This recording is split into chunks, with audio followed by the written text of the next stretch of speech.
नमस्कार दोस्तों, Haryana study IQ YouTube channel पर मैं नरेंद्र कुमार आप सभी का बहुत बहुत स्वागत करता हूं। और हरियाणा वीकली करंट अफेयर्स में एक बार फिर से आप लोगों के साथ इस वीक की जो इंपॉर्टेंट न्यूज़ हैं, जो ज़रूरी खबरें हैं, वो ज़रूरी खबरें लेके मैं आप लोगों के साथ यहाँ पर पहुँचा हूँ। और आप सभी लोग इस सेशन को एक बार लाइक और शेयर ज़रूर कर दें और इस चैनल को सब्सक्राइब कर लें ताकि आपके पास जो भी इम्पोर्टेंट इन्फॉर्मेशन हो या फिर जो भी हमारी इंपॉर्टेंट सेशंस हों, उन सभी का नोटिफिकेशन आपके पास टाइमली पहुंचता रहे। तो मेरे पीछे आप लोग देख पा रहे होंगे कि मेरे पीछे आज आपको नजर आ रहा होगा कि यहाँ पर हमारे मुख्यमंत्री श्री नायब सिंह सैनी जी खड़े हैं। उनके साथ एक बहुत ही प्रसिद्ध हस्ती, कलाकार भारतीय सिनेमा जगत में, और राजकुमार राव खड़े हैं। तो ये क्या इंपॉर्टेंट न्यूज़ है, क्या इंपॉर्टेंट इन्फॉर्मेशन है, आइए चलिए शुरू करते हैं, शेयर साझा करते हैं आप लोगों के साथ। तो आप लोग लाइक शेयर और कमेंट जरूर करेंगे। चलिए शुरू करते हैं। तो यहाँ पर अगर हम देखते हैं तो सबसे पहले कहता है that Haryana chief minister Shri Nayab Singh Saini said that state government has decided to develop a film city. यहाँ पे देखिए, to develop a film city in 2 phases to promote the film industry and support artist. यानी कि अगर मैं आप लोगों से हरियाणवी इंडस्ट्री की बात करूं तो आप देख सकते हैं कि हरियाणवी फिल्म इंडस्ट्री जो है वो हरियाणवी फिल्म इंडस्ट्री ग्रो कर रही है। और हम ये कह सकते हैं कि हरियाणवी फिल्म इंडस्ट्री में अगर आप कुछ हरियाणवी गानों की बात कर लेते हैं तो हरियाणवी गाने आज पूरे उत्तर भारत में, उत्तर प्रदेश में, हरियाणा में, पंजाब में के कुछ हिस्सों में, क्योंकि पंजाब में जो म्यूजिक इंडस्ट्री है, पंजाब में म्यूजिक इंडस्ट्री का दबदबा एक लंबे समय से रहा है, लेकिन हरियाणवी इंडस्ट्री को अभी मार्केट में आए कम समय हुआ है और कम समय में एक एक्सपोनेंशियल ग्रोथ दिखाई है यहाँ पे। अदर देन दैट हरियाणवी गाने जो हैं उनको राजस्थान में, उत्तर प्रदेश में, इवन बिहार तक, मध्य प्रदेश तक उन गानों को सुना जा रहा है। आजकल रील का जमाना है, सोशल मीडिया का जमाना है, इंस्टाग्राम का जमाना है। आप लोग देखते होंगे कि इंस्टाग्राम पर जो रील बनती हैं वो रील हरियाणवी गानों पर कितनी अधिक बनाई जा रही हैं, यानी कि उन गानों को क्या किया जा रहा है, बार बार आगे प्रमोट किया जा रहा है। तो उसी के बिहाफ पर हरियाणवी फिल्म इंडस्ट्री के लिए ये सैनी साहब ने कहा है कि हम क्या करेंगे, 2 film city, develop 2 film city in 2 phases, promote the film industry and support artist, कि जिससे आर्टिस्ट को सपोर्ट करेंगे। और अभी रिसेंटली एक न्यूज आई थी, उसमें कुछ जो गन कल्चर से रिलेटेड सॉन्ग्स थे, वो गन कल्चर से रिलेटेड सॉन्ग्स जो थे उनको गवर्नमेंट ने क्या किया था, कुछ सॉन्ग थे, कुछ पर्टिकुलर सिंगर थे, उनके गानों को बैन किया गया था। ठीक है, तो उसके दोनों ही पक्ष हैं, कुछ उसके पक्ष, कुछ चीजें उसके पक्ष में भी हैं और कुछ चीजें उसके विपक्ष में भी हैं, दोनों ही बातें हैं। ठीक है, तो वो एक अलग डिस्कशन है। तो in the first phase A film city will be established on 100 acres of land in Pinjore, कि पहले फेज में जो ये फिल्म इंडस्ट्री होगी इसको 100 एकड़ में पिंजौर में स्थापित किया जाएगा, पंचकुला डिस्ट्रिक्ट में। And the land has already been identified, और भूमि जो है वो ऑलरेडी आइडेंटिफाई कर ली गई है। And the process of the appointing a consultant for the project is underway. The work of film city is expected to commence soon. और जल्दी ही ये जो फिल्म इंडस्ट्री है, ये फिल्म इंडस्ट्री क्या हो जाएगी, स्टार्ट हो जाएगी। इसका मतलब कि हरियाणवी कल्चर जो है, उस हरियाणवी कल्चर को भी प्रमोट किया जाएगा, हमारी संस्कृति भी आगे आएगी, और अल्टीमेटली हमारे जो आर्टिस्ट हैं, हमारे जो सिंगर हैं, वो हमारे आर्टिस्ट और हमारे सिंगर भी क्या करेंगे, इसमें आगे आएंगे। नेक्स्ट इस इंपॉर्टेंट न्यूज में, इस न्यूज में क्या था, इन द सेकंड फेज, तो 2 फेज की बात कही कि ये जो फिल्म सिटी होगी ये 2 फेज में डेवलप होगी। तो एक तो डिस्कशन हो गया कि पिंजौर में, जहां पर 100 एकड़ लैंड है, और दूसरा in the second phase another film city will be developed in Gurugram. Gurugram आपको पता है मिलेनियम सिटी है, ठीक है, हरियाणा का रिवेन्यू जनरेट करता है, सबसे अधिक रिवेन्यू जनरेट करके देता है। तो दूसरी जो फिल्म सिटी स्थापित होगी वो गुरुग्राम में होगी। The land selection process for this phase is currently in progress. और इसके लिए जो लैंड सिलेक्शन है, जो भूमि उसके लिए जो निर्धारित की जानी है, वो प्रोसेस अभी चल रहा है। These initiatives will not only benefit professional associated with the film industry, but will also create new employment opportunities in the state। कि ऐसा नहीं है, देखो इंडस्ट्रीज जब बनती हैं, किसी पर्टिकुलर एरिया में इंडस्ट्रीज जब बनती हैं, तो उस एरिया का डेवलपमेंट तो होता ही होता है, नो डाउट उस एरिया का डेवलपमेंट होता है। अदर देन दैट वहां का जो लोकल डेवलपमेंट होता है वहां जो लोगों के लिए एम्प्लॉयमेंट जनरेट होते हैं। आप एक बात बताइए, अगर एक फिल्म सिटी डेवलप हो रही है तो वहां पर कितने उसके लिए उसके साथ साथ कितने साइड एक्टर, सपोर्टिंग स्टाफ और बहुत सारी चीजें होती हैं, उनके लिए लोगों की जरूरत पड़ेगी। अगर वहां पर जरूरत पड़ेगी तो ऑब्वियस सी बात है कि वहां पर एम्प्लॉयमेंट जनरेशन होगा। तो एम्प्लॉयमेंट जनरेशन आज के समय में सबसे बड़ी समस्या क्या है? आज के समय में सबसे बड़ी समस्या जो है एम्प्लॉयमेंट। आप देख रहे हैं कि हरियाणा में किस तरीके से, जो सीईटी की बात कर ले, जो टेस्ट होता है, एलिजिबिलिटी टेस्ट जो कंडक्ट करवाया जाता है, उस सीईटी टेस्ट की अगर हम बात करते हैं तो सीईटी टेस्ट के ऊपर कितना जो है वो एक तरीके से आप देख सकते हैं जंग छिड़ी हुई है, ठीक है। जबकि हरियाणा सरकार ने ये कहा था कि हम सीईटी हर साल कंडक्ट करवाएंगे, इवन देन उसमें बहुत सारी कमियां खामियां, और जो भी भर्तियां हैं तो क्यों ना हम पहले ही ऐसे रूल प्रोसीजर बनाएं कि ताकि किसी भर्ती को कोर्ट में सामना ना करना पड़े, उसमें कोई लूप होल्स ना हो, उसमें कोई कमियां ना हो, और अल्टीमेटली हमें इन सब, हमारा जो युवा है उसको इन सब चीजों के चक्कर ना काटने पड़े। तो यहां पर क्या होगा, एम्प्लॉयमेंट जनरेशन भी होगा। लेकिन चलो ठीक है, एक अच्छी पहल है। He also assured the artist associated with the film industry that efforts would be made to telecast one Haryanvi film every week on the Doordarshan in coordination with the Prasar Bharati. एक अच्छी पहल है कि आर्टिस्ट जो हैं, he assured the artists associated with film industry that efforts would be made to telecast, कि एक Haryanvi film जो है वो प्रसार भारती के साथ कोऑर्डिनेट करके और एक हरियाणवी फिल्म जो है वो हर वीक क्या होगी, यहाँ पर दिखाई जाएगी। He further said that the responsibility of introducing filmmaking courses in all university across Haryana would be entrusted to Dada Lakshmi Chand State University of Performing and Visual Arts।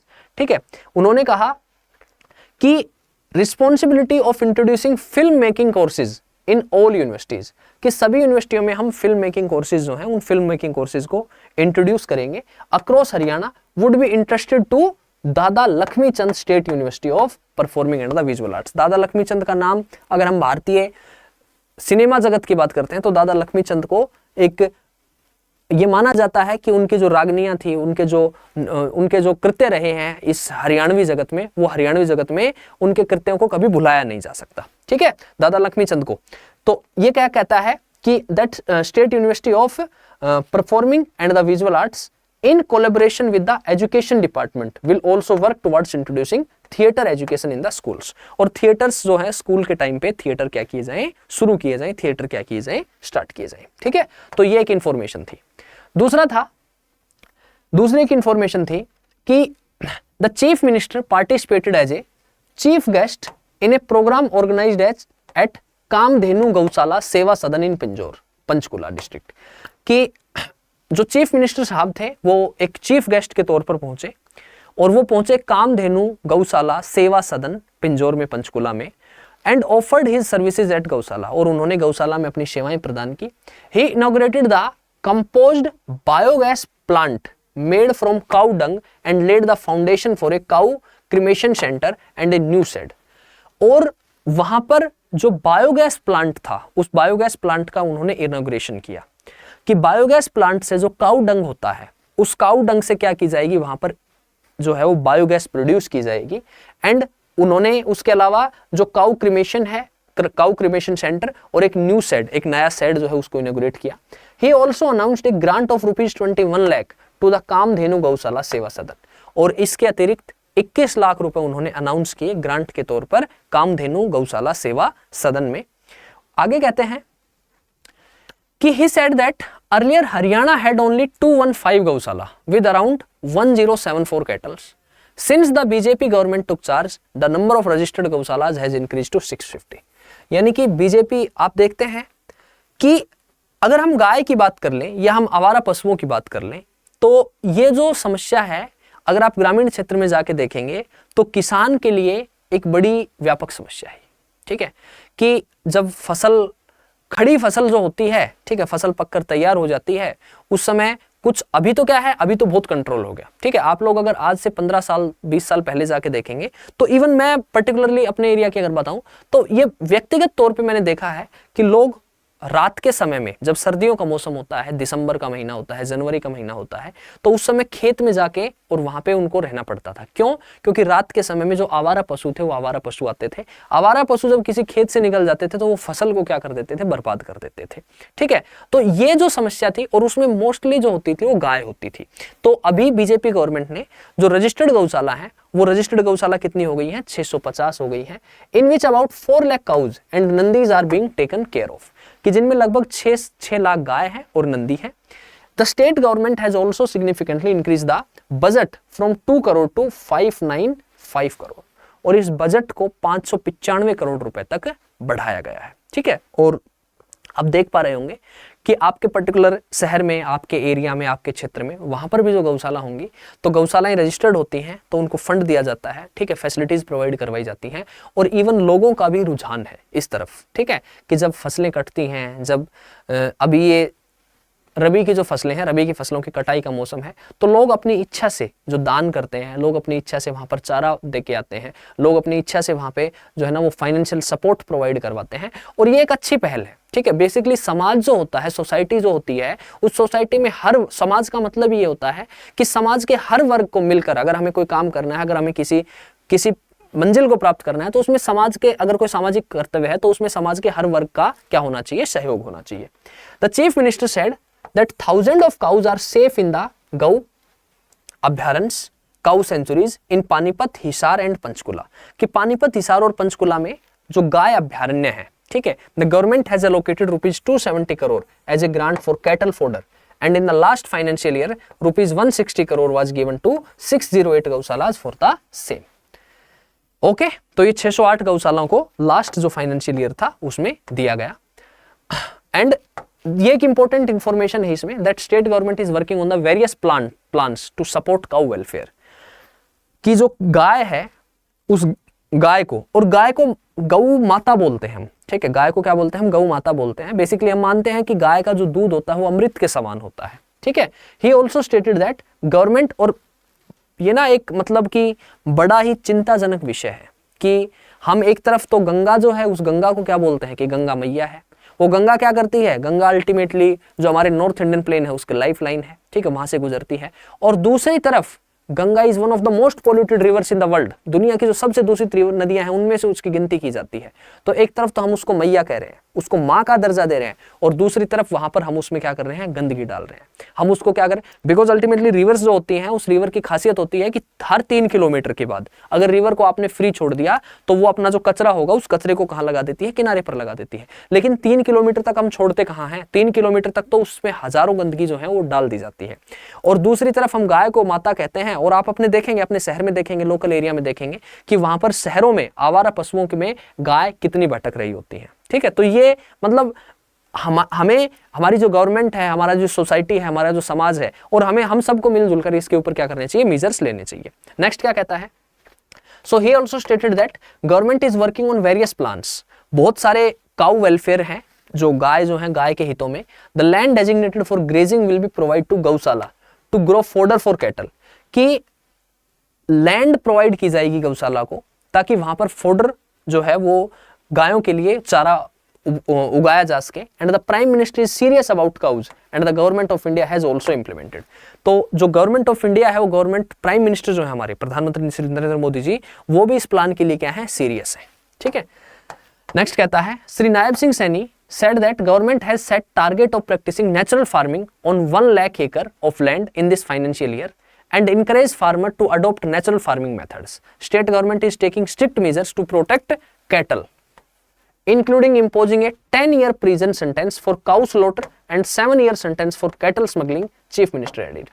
उन्होंने कहा है कि हमारा टारगेट है कि हम जो गाय है, जो बछड़े हैं, उनके लिए स्ट्रिक्ट मेजर लेंगे। और उन्होंने कहा है कि अगर काउ स्लॉटर होता है तो काउ स्लॉटर के लिए 10 साल का प्रिजन, 10 साल की जेल, and 7 year sentence for the cattle smuggling. और अगर आप गायों की तस्करी करते हैं तो गायों की तस्करी भी एक बड़ा इश्यू है, तो उसके लिए कितने साल की सजा है? 7 साल की सजा है। He appreciated the efforts of Kamdhenu Gaushala Seva सदन फॉर मेकिंग ऑर्गेनिक पेस्टिसाइड, कि वो जो पेस्टिसाइड बना रहे हैं वो ऑर्गेनिक पेस्टिसाइड है, and other products from cow dung and urine benefiting agriculture, जो कि कृषि के लिए अच्छे हैं। ठीक है, बेसिकली जो काऊ डंग होता है वो एक अच्छा फर्टिलाइजर होता है, वो अच्छी खाद के रूप में प्रयोग किया जाता है। ओके, नेक्स्ट एक इंपॉर्टेंट डिस्कशन रहा that in a spirited push to make Haryana drug free and safeguard its youth from menace of the drugs, the drug free Haryana cyclothon 2.0 was inaugurated in the grand manner from Hisar। तो ये I think 5 तारीख की news है कि जिस दिन हिसार से जो साइक्लोथन 2.0 था, ठीक है, उसको इनोग्रेट किया गया चीफ मिनिस्टर श्री नायब सिंह सैनी के द्वारा। तो chief minister Shri Nayab Singh Saini flagged of the cyclothon which will spread the message of drug free Haryana to every corner of state, playing a vital role in raising awareness among the young generations। और जो हमारी युवा है, जो हमारी young generation है, जो हमारा युवा है, उसको हमें ये जो नशा है इस नशे से बचाना है। ये सबसे बड़ी समस्या है, ये सबसे बड़ी समस्या है। और इसका जो प्रभाव है वो आसपास के राज्यों से इसका प्रभाव हमारे राज्य पर भी पड़ रहा है। जबकि हरियाणा जो है वो किस चीज के लिए जाना जाता है? हरियाणा दूध दही का खाना, ठीक है, दूध दही के लिए जाना जाता है। यहाँ के पहलवान विश्व में प्रसिद्ध हैं, चाहे ओलंपिक्स हो, चाहे एशियन गेम्स हो, चाहे कोई भी गेम हो, ठीक है। हरियाणा के जो पहलवान होते हैं, हरियाणा के जो स्पोर्ट्स पर्सन होते हैं, वो अपना कर्तव्य दिखाते हैं, यहाँ पर सबसे अधिक मेडल आते हैं। लेकिन जब हमारा युवा अपनी एनर्जी को, अपनी पॉजिटिविटी को एक सही दिशा में ना ले जाके, क्योंकि अल्टीमेटली जिस समय ये टीनेज जो होती है, जो टीनेज होती है, उस समय जो युवा होता है वो फुल ऑफ एनर्जी होता है, उसके अंदर एनर्जी बहुत होती है। And at that point of time अगर उस एनर्जी को सही दिशा में नहीं मोड़ा गया, अगर उसको सही डायरेक्शन नहीं मिली, तो एनर्जी क्या करेगी? कंस्ट्रक्शन की जगह सोसाइटी में डिस्ट्रक्शन का काम करेगी। इसलिए हमें यूथ को अवेयर करना है, हमें उसको जगाना है और उसको नशे से दूर करके और उसको सही रास्ते पे, सही मार्ग पे, और उसकी जो एनर्जी है उस एनर्जी को पॉजिटिव वे में हमें क्या करना है? डाइवर्ट करना है। और उसके लिए हमें जो साइक्लोथन है, ठीक है, ये क्या करवा रहे हैं? कंडक्ट करवा रहे हैं, ठीक है। So on this occasion chief minister also administered a pledge to all youth and attendee to stand united against drug addiction. और इस पर मुख्यमंत्री साहब ने कहा कि हम सबको एकजुट होकर, सबको मिलकर drug addiction and to actively contribute to the building a drug free Haryana. और हमें जो हमारा हरियाणा है उसको क्या करना है? ड्रग फ्री बनाना है, यानी कि इस नशे से मुक्त करना है। तो ये इस हफ्ते की कुछ इंपॉर्टेंट इंफॉर्मेशन थी, कुछ इंपॉर्टेंट न्यूज थी जो मैंने आप लोगों के साथ शेयर की, जो आप लोगों के साथ साझा की। सो इसी नोट के साथ आज रोकना चाहूंगा, मुलाकात करेंगे नेक्स्ट सेशन में। तब तक के लिए bye bye, see you, take care और ओके, मिलते हैं नेक्स्ट सेशन में।